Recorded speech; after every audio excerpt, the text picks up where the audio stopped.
স্বাগতম এসএসআরটিভি নিউজে। এখন আপনাদের সামনে উপস্থাপন করছি দিনের গুরুত্বপূর্ণ সংবাদ। বাংলাদেশের সিটি ব্যাংক পিএলসি ও এক্সিম ব্যাংক বাংলাদেশের মতো বাণিজ্যিক ব্যাংকগুলো চীনা ব্যবসায়িক সমিতি ও ব্যাংকের সঙ্গে সহযোগিতা চুক্তি ও সমঝোতা স্মারক স্বাক্ষর করেছে। এই উদ্যোগের লক্ষ্য বাংলাদেশি চীনা কোম্পানিগুলোর জন্য বাণিজ্য বিনিয়োগ সুবিধা বৃদ্ধি, অর্থায়ন ও ব্যাংকিং সহায়তা সহজ করা। চীনা ব্যাংক বাংলাদেশে আসছে এই খবরে অনেকেই আশাবাদী, আবার অনেকেই চিন্তিত। একদিকে ডলার সংকট মোকাবেলায় এটি হতে পারে বড় সমাধান, অন্যদিকে দেশীয় ব্যাংকগুলোর ব্যবসায় এটি ফেলতে পারে বড় প্রভাব। আজকের ভিডিওতে আমরা জানব চীনা ব্যাংক এবং ইউয়ানে লেনদেন আমাদের লোকাল ব্যাংকগুলোর জন্য আসলে কতটা লাভজনক আর কতটা চ্যালেঞ্জিং। প্রথম অংশ সুসংবাদ বা সুবিধা।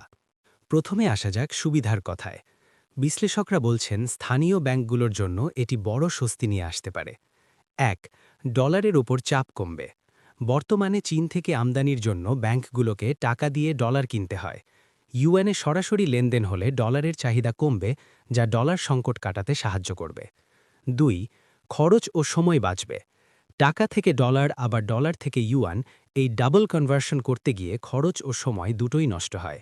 সরাসরি ইউয়ানে লেনদেন হলে ব্যাংকগুলো দ্রুত এলসি নিষ্পত্তি করতে পারবে এবং গ্রাহকদের খরচও কমবে। ৩. নতুন ব্যবসার সুযোগ। সিটি বা ইস্টার্ন ব্যাংকের মতো ব্যাংকগুলো এখন চীনের সাথে সরাসরি নস্ট্রো অ্যাকাউন্ট খুলতে পারছে। এতে তাদের আন্তর্জাতিক নেটওয়ার্ক আরও শক্তিশালী হবে। অংশ ২. চ্যালেঞ্জ বা ঝুঁকির দিক। তবে মুদ্রার উল্টো পিঠও আছে। দেশীয় ব্যাংকগুলোর সামনে বড় কিছু চ্যালেঞ্জও অপেক্ষা করছে। ১. বড় গ্রাহক হারানোর ভয়।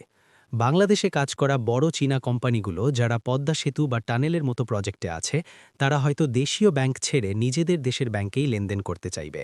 এতে লোকাল ব্যাংকগুলো বড় কর্পোরেট ক্লায়েন্ট হারাতে পারে। ২. অসম প্রতিযোগিতা।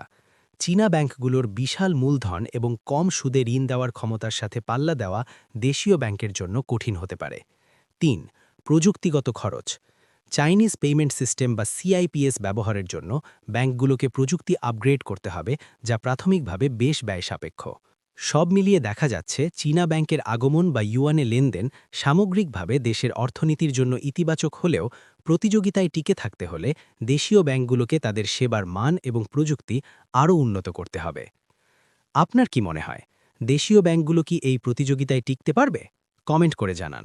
সাথে থাকার জন্য ধন্যবাদ।